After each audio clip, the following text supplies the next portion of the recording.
On va lire un petit passage dans la parole de Dieu, dans l'évangile de Jean au chapitre 14. Évangile de Jean, chapitre 14. Et au verset 6. Évangile de Jean, chapitre 14, et verset 6. Alors, Évangile de Jean, chapitre 14, verset 6. Et il est écrit au verset 6. Jésus leur dit, « Je suis le chemin, la vérité et la vie. Nul ne vient au Père que par moi. » Nul ne vient au Père que par moi. C'est Jésus qui le dit. Jésus lui dit qu'on ne peut venir au Père que par lui. C'est-à-dire que tous ceux qui vous disent qu'on peut venir à Dieu avec Mohammed, avec Bouddha, avec la Sainte Vierge, Joseph, les saints ou je ne sais quoi, ben c'est des mensonges. C'est des mensonges. On ne peut venir à Dieu qu'à travers Jésus. On ne peut venir au Seigneur qu'à travers Jésus. Alléluia. Et c'est important de le savoir, parce que ça change plein de choses. Ça change plein de choses. Et si le Seigneur nous dit ça, c'est parce qu'il veut nous sauver. Dans l'évangile de Jean, au chapitre 3, évangile de Jean, chapitre 3,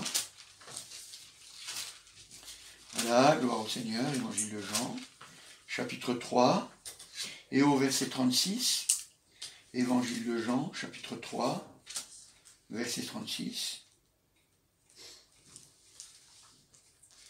Celui qui croit au Fils a la vie éternelle.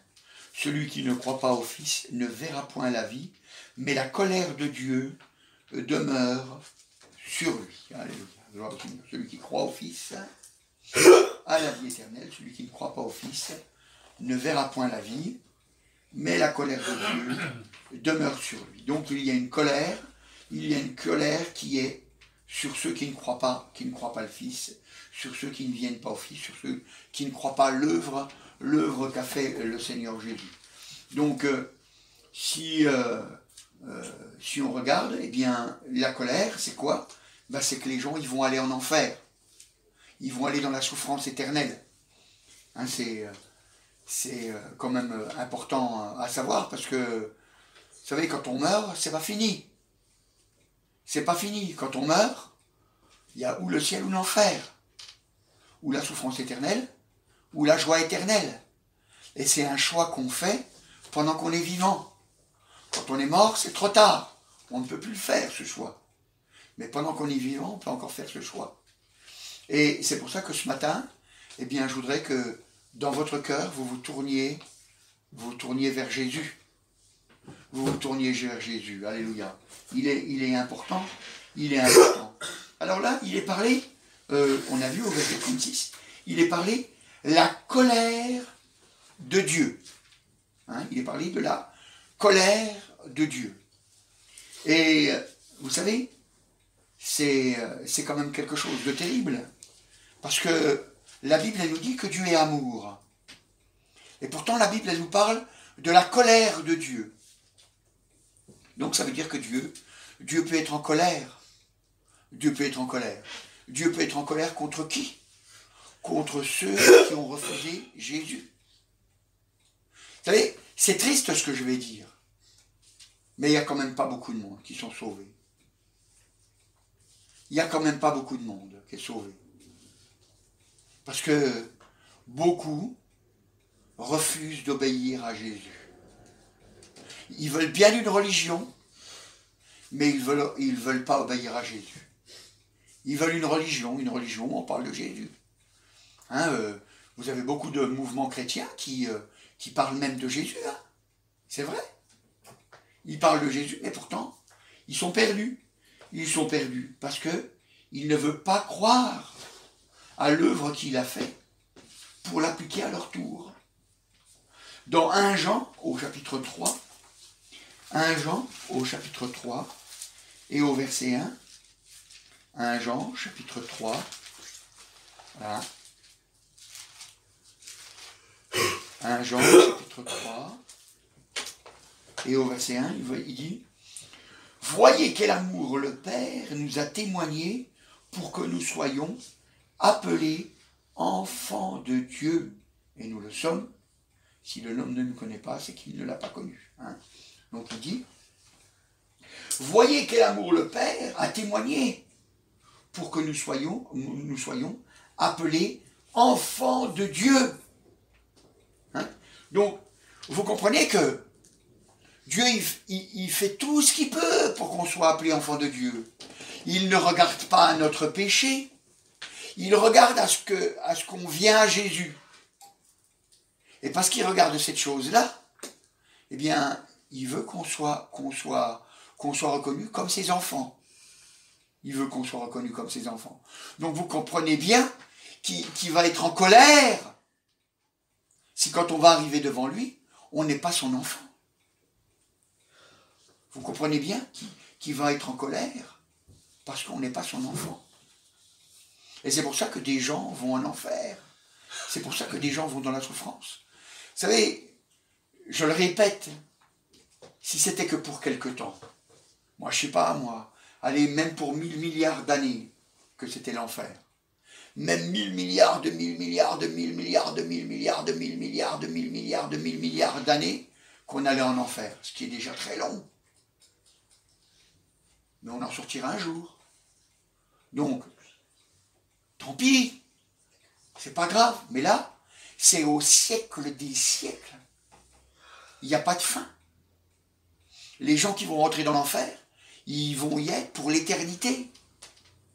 Et vous savez, ça ne sera pas comme ici. Ça ne sera pas comme ici. Ici, on a l'amour de Dieu qui se manifeste sur la terre. Alors, vous avez de la joie. Vous êtes tantôt heureux, et puis tantôt malheureux. Parce que, à cause du péché. Mais l'amour de Dieu, vous savez, la Bible dit, hein, le soleil il brille pour les bons et pour les méchants. Voyez? Et dans l'enfer, ça ne sera pas comme ça. Dans l'enfer, il n'y aura plus l'amour de Dieu. Ça ne sera qu'un endroit de souffrance, qu'un endroit de colère, qu'un endroit sans Dieu. Il y a juste la loi de Dieu qui sera appliquée, c'est-à-dire la sentence. La sentence. Et chacun selon son rang. Celui qui n'était pas au courant des choses, il souffrira moins que celui qui était au courant. Voyez? Vous savez, pour imaginer un peu la chose, c'est vous imaginez une casserole chaude. Vous savez, elle est sur le feu, et puis il y a, je sais pas, des choses dedans, et puis c'est en train de bouillir là-dedans. Et puis hop, elle est retirée du feu, puis elle est posée sur la table. Maintenant, imaginez-vous voir un enfant qui vient et puis qui ne sait pas. Et puis il touche la casserole. Est-ce qu'il va être brûlé? Mais pourtant, il est ignorant. Pourtant, c'est pas de sa faute. Il ne sait pas. Mais il va être brûlé quand même. Il va être brûlé quand même. Ce n'est pas une histoire de savoir ou de ne pas savoir. Il y a des faits. Il y a une loi. Il y a une loi. Le salaire du péché, c'est la mort. C'est une loi. Donc, le péché conduit en enfer. C'est une loi. Mais le don de Dieu, eh bien, il nous conduit à la vie éternelle. Vous voyez? C'est important. C'est important. Mais il faut l'accepter, ce don. Il faut l'accepter. Il faut l'accepter. C'est pour ça que la colère de Dieu, elle va se manifester sur tous ceux qui l'auront refusé.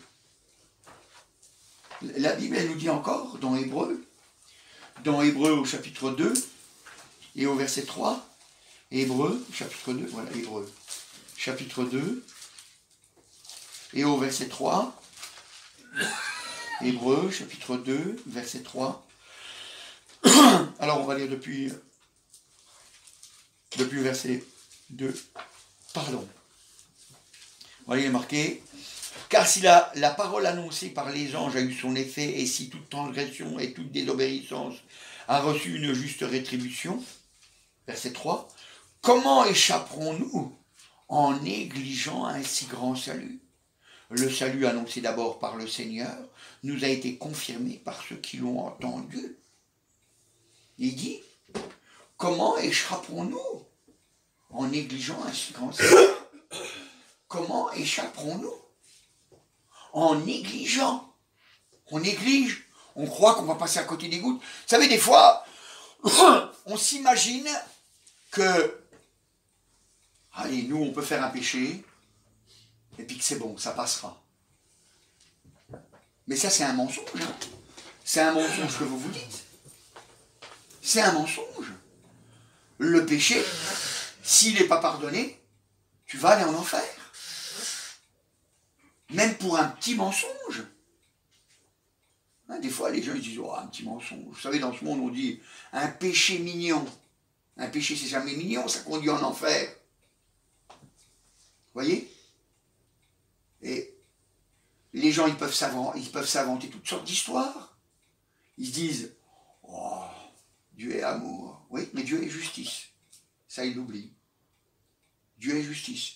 Imaginez-vous voir que vous passiez devant le juge, hein, parce que, je ne sais pas moi, il y a quelqu'un qui vous a fait du mal, et puis il a été pris, hein, vous avez déposé plainte, il a été pris, et puis il va devant le juge, et donc vous devez passer devant le juge pour témoigner.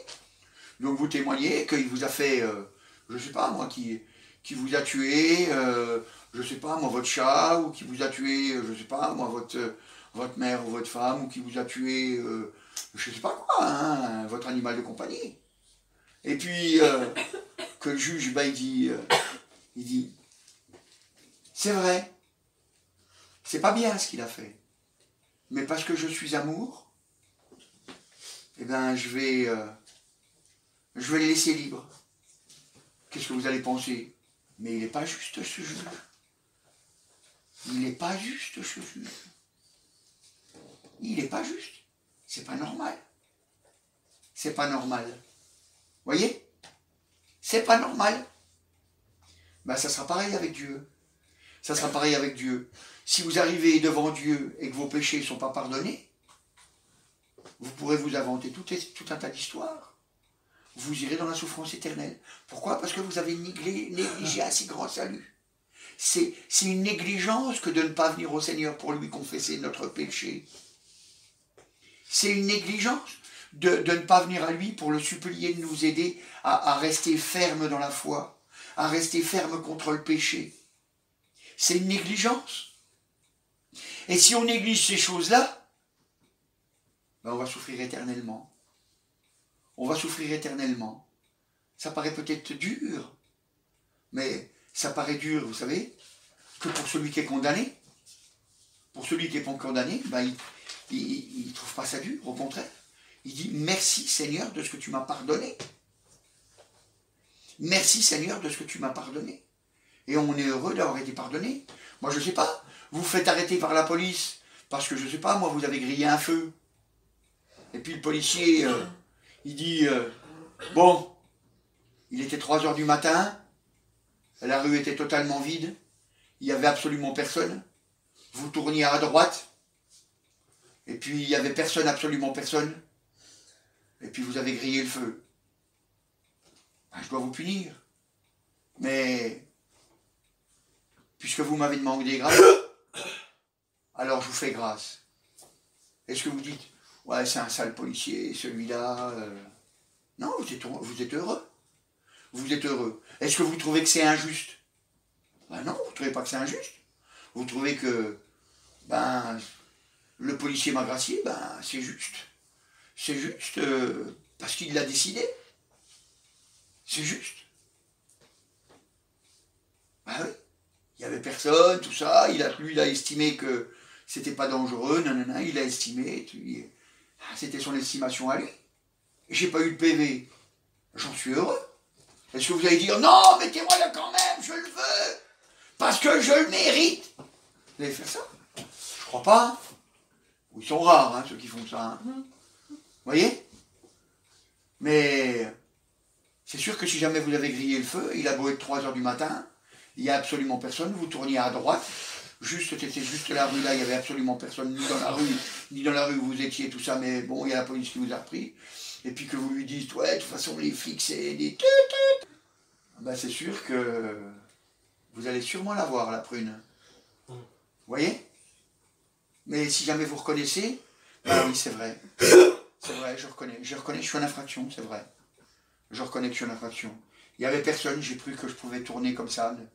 C'est vrai, j'ai pas patienté au feu, j'aurais dû. J'aurais dû, c'est vrai, je reconnais. Je le mérite, c'est vrai. Mais on est heureux quand il dit, bon, c'est bon, ça passe pour cette fois-ci. Ça passe pour... Mais recommencez par un. Oui, monsieur l'agent. Ben, vous voyez, c'est pareil. C'est pareil. C'est juste. C'est juste. Dieu, eh bien, il nous a donné son Fils parce que Jésus, il a payé pour nous. Lui, il a payé. Parce que la Bible dit, le salaire du péché, c'est la mort. Mais Jésus, il a fait 0 péché. Et pourtant, il a été tué. Donc, il y a une dette envers lui. Il y a une dette envers lui. Et cette dette, eh ben, elle couvre nos fautes. Cette dette, elle couvre nos fautes. Vous voyez? Mais il faut venir à lui. Et c'est pour ça qu'il dit, je suis le chemin, je suis la vérité, je suis la vie. Nul ne vient au Père que par moi. C'est pour ça qu'il dit ça. Il dit, c'est vraiment moi qui peux vous sauver. C'est vraiment moi qui peux faire quelque chose pour vous. C'est ça qu'il dit le Seigneur Jésus. C'est pour ça qu'il dit, laissez venir à moi les petits-enfants. On est des petits-enfants. C'est pour ça que le Père, il dit qu'on veut qu'on soit appelé fils, fille. On est enfant de Dieu. On est enfant de Dieu. Vous voyez? Et c'est pour ça qu'il faut que vous ayez à cœur de venir au Seigneur Jésus. Vraiment de venir au Seigneur Jésus. Vous savez, c'est un combat. C'est un combat. Vous savez, c'est comme tout à l'heure, hein, quand j'ai dit loue à voix haute. Bon, alors j'ai nommé Quentin, mais je n'ai pas nommé que Quentin. Et puis, c'était difficile, c'est difficile, Quentin. Hein? C'est difficile, Quentin? Oui. C'est difficile. Oui, c'est difficile. Mais c'est vrai que c'est difficile. Parce que moi, j'ai vécu la même chose. Moi, quand j'étais à l'église à Besançon, il y a Ernest qui était à côté de moi, il m'a dit comme ça, il m'a dit, loue le Seigneur! Puis autour de moi, ça louait sans arrêt. Hein. Alléluia, alléluia, gloire à Jésus, merci Seigneur pour ce que tu as fait dans ma vie, merci Jésus, merci Jésus. Puis moi, j'étais à côté. J'ai même pas pu l'ouvrir. J'ai même pas pu l'ouvrir. Puis il m'a dit, ah, il m'a donné un petit coup de coude, il m'a dit, vas-y, loue le Seigneur, vas-y. Puis après, il m'a dit comme ça, il m'a dit, regarde, ils louent tous autour de toi. Faut pas avoir honte. Qui c'est qui va te dire quelque chose parce que tu loues? Et puis, c'était dur. Hein. C'était dur. Il a fallu que je me raisonne, puis que je me dise, c'est vrai, je serai à un match de foot. Je dirais, bon, je ne veux pas un match de foot, mais j'irai à un match de foot. Je serai en train de crier dans les rangs, allez, machin, allez, truc, vas-y, marque le but, machin. Moi, je ne les connais pas, les joueurs. Mais c'est ça. Et puis, on n'a pas peur de crier. Parce qu'ils crient tous autour de nous. Pour encourager notre joueur. Hein, notre équipe. Ben, nous c'est pareil. Nous c'est pareil. On loue. Alléluia, Jésus. Et pourquoi on loue? Parce qu'il nous a sauvés. Il est notre sauveur. Il est notre sauveur. Alors c'est pour ça qu'on le loue. Et puis on le remercie. Ah, je me souviens, qu'est-ce que tu as fait dans ma vie? Ah, tu m'as délivré de tel péché. Merci Seigneur pour ta délivrance. On n'est pas obligé de dire le péché, ça ne regarde pas aux autres.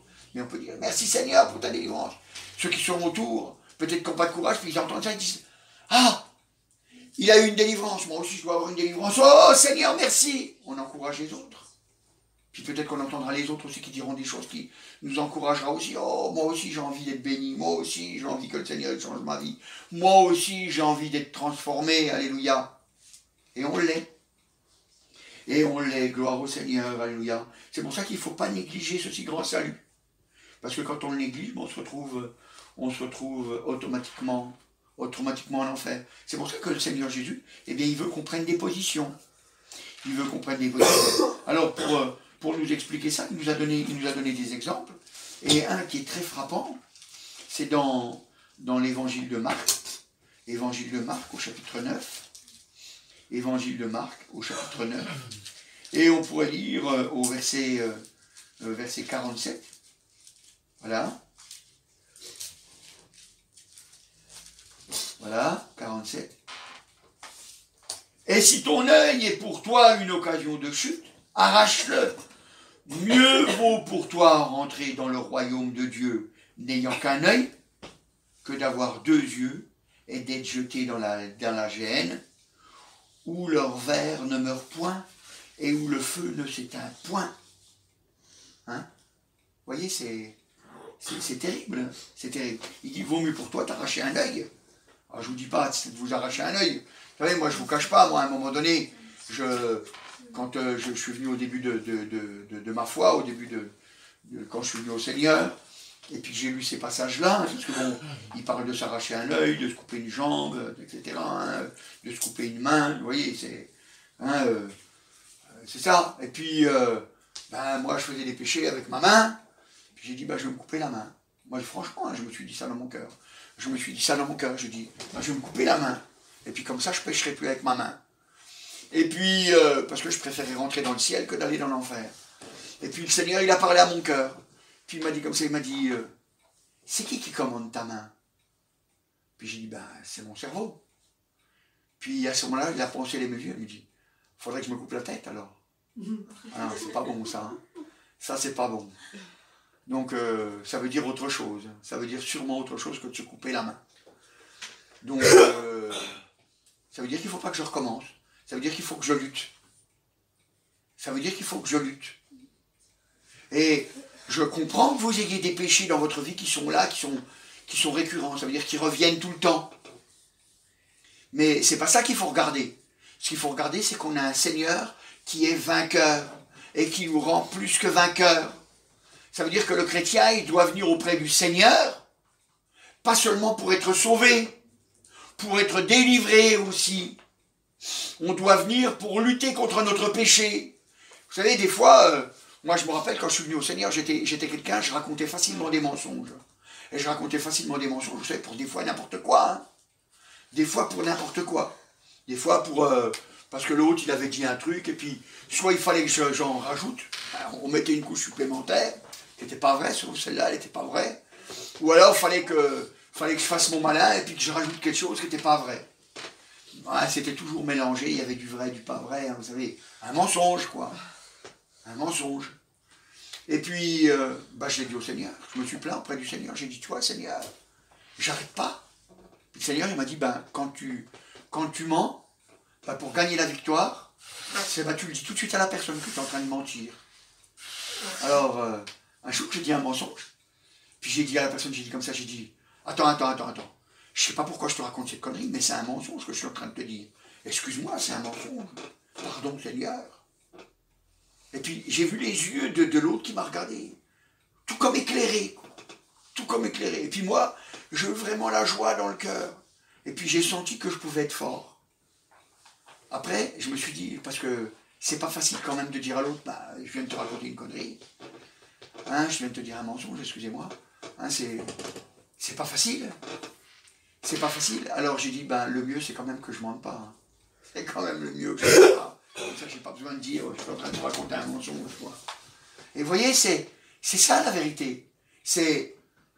On ne veut pas négliger que le Seigneur, eh bien, il est là pour nous aider dans notre faiblesse, pour qu'on soit vainqueur, pour qu'on soit délivré, pour qu'on change. Vous savez, c'est quand même formidable quand on change. Vous savez, la première personne qui en est heureux quand on change, c'est nous.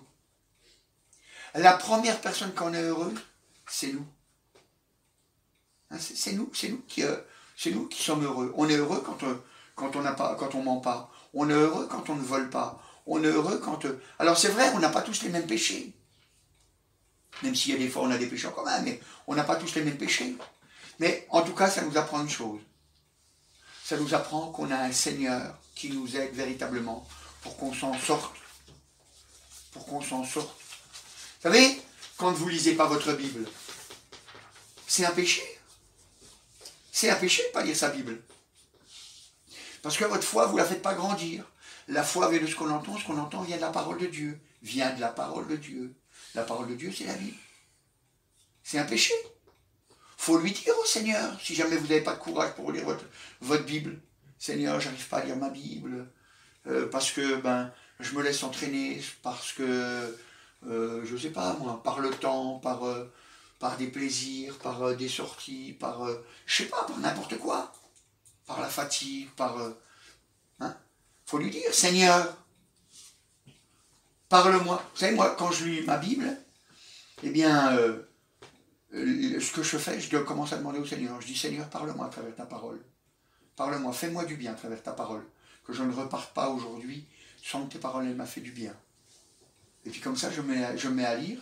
Et puis quand je me mets à lire, ben, je m'aperçois que Dieu, il me montre les choses. Et je vous dis la vérité, des fois, il ne me le montre pas sur le moment. Mais des fois, dans la journée, des choses arrivent, puis tac, ça me fait penser à ce que j'ai lu le matin. Je dis, ah oui, c'est vrai. Et ça me fait du bien. Et je dis, c'est vrai, la parole de Dieu, eh bien, elle ne revient point à vide. Elle ne revient point à vide. Elle ne revient pas sans avoir fait son œuvre. Elle a fait son œuvre dans ma vie, dans mon cœur. Et elle m'aide. Alléluia. Jésus est la parole de Dieu. Jésus est la parole de Dieu. Jésus est la parole de Dieu faite chair. C'est ça qu'elle nous dit, la parole de Dieu. Si vous regardez dans l'évangile de Jean, hein, c'est important, l'évangile de Jean, chapitre 1. Voilà, regardez voir, évangile de Jean, au chapitre 1. Voilà, je tourne les pages comme vous. On va regarder. Donc, au verset 1, au commencement était la parole, et la parole était avec Dieu, et la parole était Dieu. Elle était au commencement avec Dieu, et toutes choses ont été faites par elle. Rien de ce qui était fait n'a été fait sans elle. Et puis, au verset 14, il est dit, et la parole, donc on voit que la parole c'est Dieu, et la parole a été faite chair, et elle a habité parmi nous, pleine de grâce et de vérité. Et nous avons contemplé sa gloire, une gloire comme la gloire du Fils unique, venu du Père, alléluia. Donc, la parole a été manifestée en chair, donc la parole est chair. Hein? Donc, nous, on a l'avantage, c'est que on a Dieu qui est dans son ciel de gloire, et on a Jésus qui intercède pour nous, et puis en même temps, on a les paroles de Dieu, la parole de Dieu, qui nous a été laissée, voilà, qui nous a été laissée par écrit. Et vous savez, tout à l'heure, quand je vous ai pris l'exemple de cette petite, de cet enfant qui touche la casserole chaude, qui se brûle, eh bien, vous voyez, si jamais vous regardez, ben même si elle n'était pas au courant, elle s'est brûlée, mais si jamais on est conscient que c'est chaud, et puis qu'on la prend volontairement, en sachant que c'est brûlant, puis on dit « Ah !» eh bien, qu'est-ce qui va se passer? Est-ce qu'on va être brûlé ou pas? On va être brûlé, puis voire même peut-être pire, parce qu'on aura attendu. On aura attendu. Ben oui, c'est ça le péché. Le péché, c'est ça. On attend pour venir au Seigneur. Alors, vous voyez que celui qui vient et qui touche la casserole sans faire exprès, il retire tout de suite sa main. Il retire tout de suite sa main, parce qu'il n'a pas envie d'être brûlé. Vous voyez, c'est le chrétien qui il est tombé dans un péché, et puis il n'a pas envie de rester dans ce péché. Alors vite, il vient au Seigneur Jésus. Il dit, Seigneur Jésus, pardon, change ma vie, transforme-moi, que j'arrête de commettre ce péché, que j'arrête.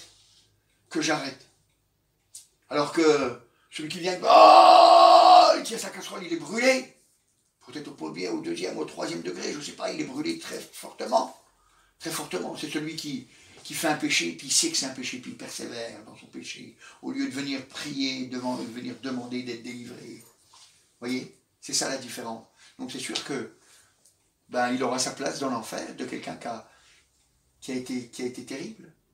Qui a été terrible. Et puis, vous voyez, c'est terrible de dire ça, mais il y aura beaucoup de gens qui, parce qu'ils auront négligé de venir au Seigneur Jésus, eh bien ils iront souffrir éternellement.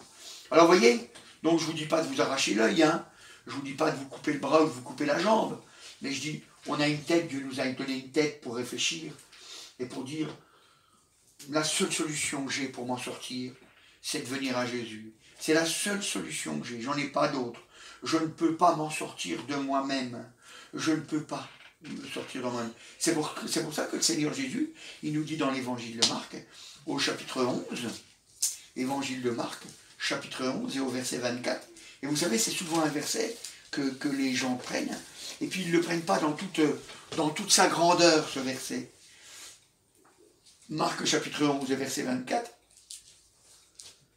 Voilà, il dit, c'est pourquoi je vous dis, tout ce que vous demanderez en priant, croyez que vous l'avez reçu et vous le verrez s'accomplir. Alors c'est vrai que si vous demandez des choses de la terre, des choses passagères, sûrement que Dieu vous le donnera. C'est vrai. Mais là, vous avez un verset qui vous dit que si vous demandez une délivrance, eh bien il va vous la donner. Tout ce que vous demanderez, croyez que vous l'avez reçu. Croyez que vous avez reçu cette délivrance. Et vous le verrez s'accomplir. Vous verrez que cette délivrance va s'accomplir. Vous serez véritablement libre. Vous serez véritablement libre, véritablement changé, véritablement transformé. Ça ne sera pas une religion. Vous savez, les gens, moi je vois quand j'étais à l'église catholique, on me disait, bon ben tu vas voir le prêtre, et puis tu vas lui confesser tes péchés. Alors on venait, moi je venais, puis on disait, voilà, ça fait 3 semaines que je ne suis pas allé à la messe. Parce que des fois, on n'allait pas à la messe. 3 semaines que je ne suis pas allé à la messe. Oui, d'accord. J'ai menti. Combien de fois? Mon pauvre, si tu savais. Hein, on n'osait même pas lui donner un nombre, parce que beaucoup de fois. Faut arrêter. Oui, oui. J'ai volé. Puis t'as fait quoi? J'ai volé une corde. Une corde? C'est pas grand-chose. Oui, mais après, il y avait une vache qui était attachée avec. Hein? Vous voyez, hein? Parce que le problème du péché, c'est que ça en engendre d'autres. Ça en engendre d'autres. Et puis derrière, il y avait son veau qui suivait. Vous voyez? Parce que c'est ça le péché. Et puis on demande au curé, alors qu'il fasse quelque chose pour nous. Et puis après lui avoir nommé la liste de nos péchés, il dit, moi en tout cas le curé me disait ça, il disait, est-ce que tu as pris une résolution? Alors ça c'était bien par contre. Est-ce que tu as pris une résolution? Puis je disais, oui j'ai pris une résolution. C'est laquelle? Alors je disais, voilà, j'ai tenu telle résolution. Moi j'avais dit que je ne blasphémerais plus. Et puis, donc je ne prendrai pas le nom de Dieu en vain. Et puis il m'a dit, est-ce que tu l'as tenu ta résolution jusque-là? J'ai dit, oui, j'ai tenu ma résolution jusque-là. Et puis, alors c'est bien, est-ce que tu vas en prendre une autre? Hein, vous voyez, ça c'était bien. Puis après il nous disait, bon tu vas aller faire 4 Notre Père, 2 Jours Salut Marie, 1 acte de foi, 2 actes de contrition. Puis on allait là-bas, ça veut dire qu'il fallait qu'on connaisse nos prières par cœur. Et puis on se mettait en genoux devant la statue. Et puis on priait. Et puis on ressortait de là, puis on se disait, c'est bon, j'ai été pardonné de mes péchés. Mais en réalité, on n'était pas pardonné de nos péchés. On n'était pas pardonné de nos péchés. On nous avait menti. On nous avait menti. Seul Jésus pouvait pardonner nos péchés. Seul Jésus pardonnait nos péchés. Et alors on était perdus, mais on ne le savait pas. On ne le savait pas. On partait de bonne foi, mais en enfer. Sans le savoir. Sans le savoir. Et pourtant, on avait fait des Notre Père et tout le Bataclan, mais on était perdus, sans le savoir. C'est terrible, hein? C'est pour ça que ce matin, je voudrais que vous soyez conscients qu'il y a une véritable lutte contre le péché à avoir. Le chrétien, c'est une vie qu'il mène. Il vit la vie que Jésus lui a proposée. Et cette vie, si vous voulez aller au ciel, c'est cette vie qui vous conduit au ciel. C'est cette vie qui vous conduit au ciel. Vous avez décidé de ne plus mener la même vie. Vous avez décidé de lutter contre vos péchés. Vous avez décidé de ne plus être le même homme, de ne plus être la même femme. Vous avez décidé d'être de vrais chrétiens. Vous savez, hier, j'écoutais une histoire. Une histoire, c'est en Russie, quand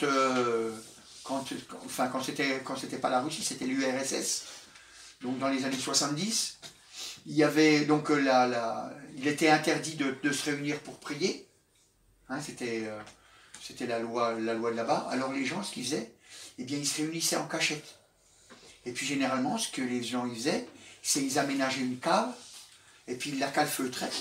Hein, ils calfeutraient la cave, et puis ils mettaient des trucs pour que le son ne sorte pas de la cave. Et puis ils venaient louer le Seigneur dans la cave. Et puis ils étaient là tous, à plusieurs, quoi, puis ils priaient, ils louaient le Seigneur. Et puis un jour, ce qui est arrivé, c'est qu'il y a des soldats de l'armée, des soldats de l'armée du RSS, quoi. Et ils sont venus, et puis hop, ils sont rentrés dans la cachette où étaient des chrétiens réunis. Et puis ils étaient là, puis ils ont dit qu'est-ce que vous faites là? Vous êtes en train de prier votre Dieu?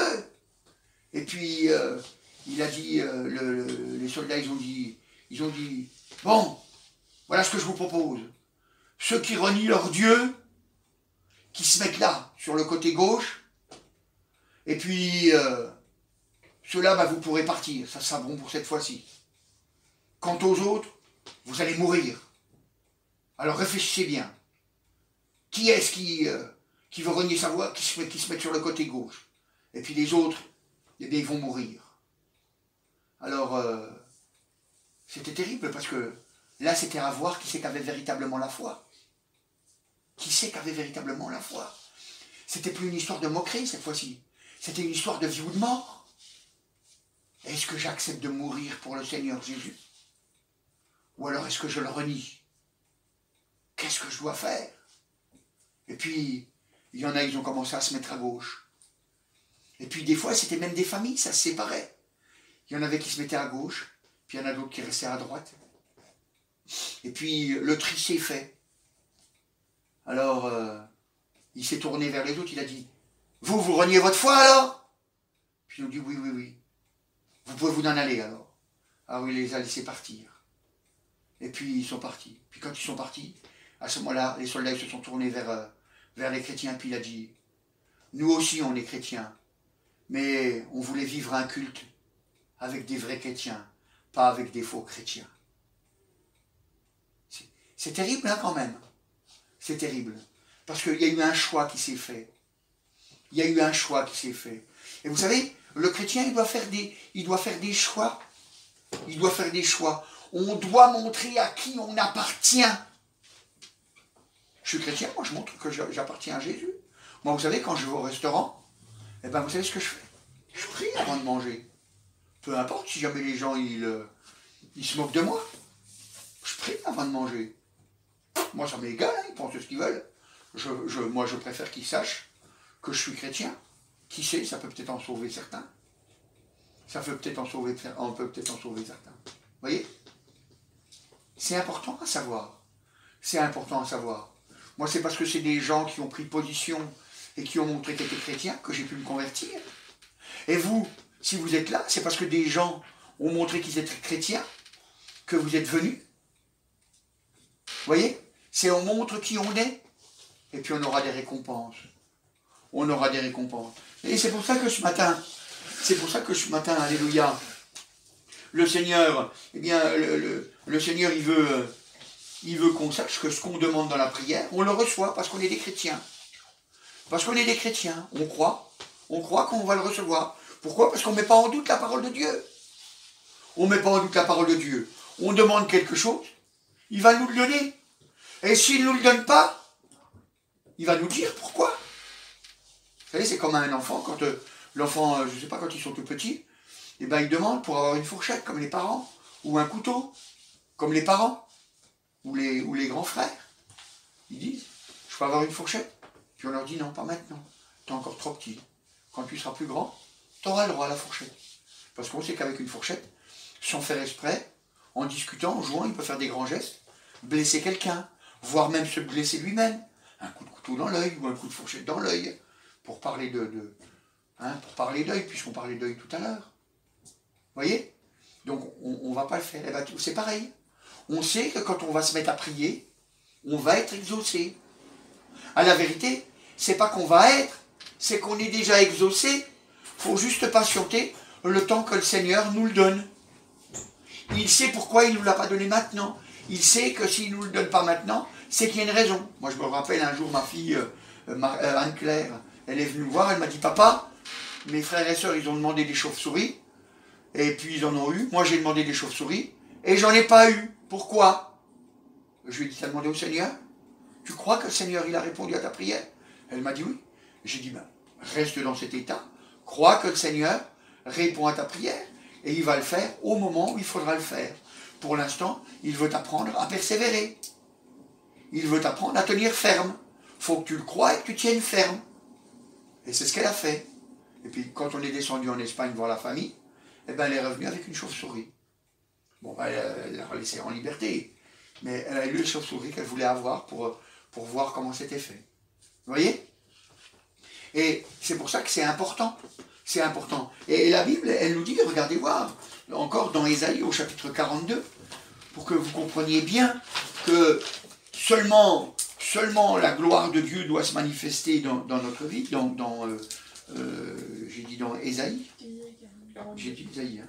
Voilà, dans Ésaïe, au chapitre 42, je ne savais plus si jamais j'avais dit Ésaïe. Voilà, Ésaïe, chapitre 42, voilà, et au verset 8. Ésaïe, chapitre 42, et au verset 8. Voilà. 42, 8, il est dit, je suis éternel, c'est là mon nom, et je ne donnerai pas ma gloire à un autre, ni mon honneur aux idoles. Donc vous voyez tous ces gens qui se prosternent devant les idoles, qui s'agenouillent devant les idoles, qui font une génouflexion devant les idoles, qui font un signe de croix devant les idoles, ou je ne sais quoi encore, toutes les choses qu'ils peuvent faire devant les idoles, eh bien c'est pas Dieu. C'est pas Dieu. Dieu il dit qu'il ne donnera pas sa gloire à un autre, ni son honneur aux idoles. Voyez? Mais quand il dit qu'il ne donnera pas sa gloire à un autre, ben ça nous montre qu'il nous répond. Parce que, vous savez, moi je me rappelle, quand j'étais pas chrétien, j'étais fier de ma parole. Quand je disais à quelqu'un, je te donne ma parole, j'étais pas chrétien. Hein. Quand je disais à quelqu'un, je te donne ma parole, alors je tenais ma parole. C'est pour ça que je réfléchissais bien avant de dire quelque chose. Quand je savais que j'allais donner ma parole, quand quelqu'un me disait, il me disait, ouais mais c'est vrai, je disais, je te donne ma parole, je savais que quand je lui disais, je te donne ma parole, c'était quelque chose, il fallait que je le tienne. Parce que je lui avais donné ma parole, je me disais, c'est mon honneur. C'est mon honneur, c'est ma gloire, c'est mon honneur. J'étais fier d'être un homme de parole. Et les gens qui me connaissaient, ils connaissaient tous que j'étais un homme de parole. J'étais fier. J'étais fier. Et quand je suis venu au Seigneur, je me suis aperçu que j'étais peut-être un homme de parole, mais des fois, ma parole, je n'avais pas foué. Mais Dieu lui dit, il dit non, moi je suis un homme d'honneur. Enfin, je suis d'honneur, je suis un Dieu d'honneur. Ce que je dis, je le fais, je l'accomplis. Je ne donne pas ma gloire à un autre. Je l'accomplis. Tu peux être sûr que si tu as demandé, tu vas recevoir. La délivrance, tu vas la recevoir. La délivrance, tu vas la recevoir. Parce que c'est la volonté de Dieu que tu sois délivré. C'est la volonté de Dieu que tu sois changé pour que tu puisses rentrer dans le ciel. Alléluia. C'est pour ça qu'il nous a donné. C'est pour ça qu'il nous a donné Jésus. Alléluia. Gloire au Seigneur. Vous voyez, c'est important. C'est important. Et vous voyez, le Seigneur Jésus, si jamais il est l'unique pour nous faire arriver au Père, alors il nous a donné des armes pour qu'on puisse eh bien, être des vainqueurs. Alors il nous a donné la prière, c'est vrai, mais il nous a donné aussi le témoignage, c'est ce que je vous disais tout à l'heure. Hein. Il nous a donné le témoignage. Il nous a donné le témoignage. Alors on témoigne pour essayer d'en arracher à notre tour des âmes de l'enfer. Il nous a donné le témoignage parce qu'on croit que ce qu'il nous a dit c'est vrai, parce qu'on croit véritablement que Jésus est le chemin, la vérité et la vie, parce qu'on croit qu'il est le chemin, donc on veut marcher sur ce chemin. Donc Jésus, qu'est-ce qu'il a fait? Il a commencé à témoigner. La première chose qu'il a fait, il a commencé à témoigner. Nous on fait pareil, on témoigne. C'est pour ça que par exemple le samedi matin, on fait du porte-à-porte. C'est pour ça que le samedi après-midi, je vais en ville annoncer l'évangile en ville. Vous voyez? Parce qu'on veut croire. On veut croire. Et la Bible, elle nous dit, c'est vrai, qu'on doit le faire intelligemment. Regardez voir dans Jude au chapitre 1. Jude, chapitre 1. Voilà. Jude, chapitre 1. Voilà, c'est juste avant l'Apocalypse. Jude, chapitre 1. Voilà. Alors, je dirais bien chapitre 1, mais il n'y a qu'un seul chapitre. Jude, chapitre 1. Et au verset 23. Au verset 23, il est marqué... Alors, on pourrait lire un petit peu depuis le verset 20 pour que vous sachiez un petit peu de quoi ça parle. Pour vous, bien-aimés, vous déifiant vous-même sur votre sainte foi en priant par le Saint-Esprit, maintenez-vous dans l'amour de Dieu en attendant la miséricorde de notre Seigneur Jésus-Christ pour la vie éternelle. Reprenez les uns, là donc il dit reprenez, il dit reprenez les uns, ceux qui contestent, sauvez-en d'autres, en les arrachant du feu, et pour d'autres encore, ayez une pitié, mêlée de crainte, haïssant jusqu'à la tunique souillée par la chair. Ayant, c'est terrible, il dit, donc les arrachant du feu, d'accord, mais il dit, ayez une pitié mêlée de crainte, haïssant jusqu'à la tunique souillée par la chair. Donc il dit, on doit avoir une crainte parce qu'on sait pertinemment que, c'est parce qu'elle parle du péché, on sait qu'il parle du péché, on sait que le péché peut nous atteindre nous aussi. On sait que le péché peut nous atteindre nous aussi. C'est contagieux, le péché. C'est contagieux, le péché. C'est vrai, c'est contagieux, le péché. C'est une maladie contagieuse. C'est une maladie de notre âme. Et faut avoir crainte. On sait qu'on peut être contaminé. Donc, on s'écarte. Il veut nous entraîner dans... Non, il faut qu'on prenne conscience que faut pas se laisser faire. Il faut qu'on prenne conscience qu'il ne faut pas se laisser faire. Ne vous laissez pas faire. Ne vous laissez pas faire. Vous savez, moi, quand j'ai une pensée qui me dit ah tiens, tu devrais faire telle chose, et puis que c'est le moment où je dois lire ma Bible, je dis, ça, c'est pas une pensée de Dieu. Il est l'heure de lire ma Bible, je dois lire ma Bible. Il faut que je la lise. Mon âme en a besoin. Vous faites vos repas tous les jours, vous mangez tous les jours. Votre âme a besoin de manger tous les jours. Ce que vous mangez, c'est pour votre corps. C'est pour votre corps physique, c'est pour ce monde. C'est pour ce monde. Mais notre âme, elle est pour ce monde et encore pour l'éternité. C'est pour ça. Alors ce matin, je voudrais que vous preniez conscience. Je voudrais que vous preniez conscience que non seulement il y a des efforts à faire, mais il y a des positions à prendre. Le dernier verset qu'on va lire, c'est dans Éphésiens au chapitre 5. Éphésiens au chapitre 5. Philippiens, Colossiens. Éphésiens, Philippiens, Colossiens. Éphésiens.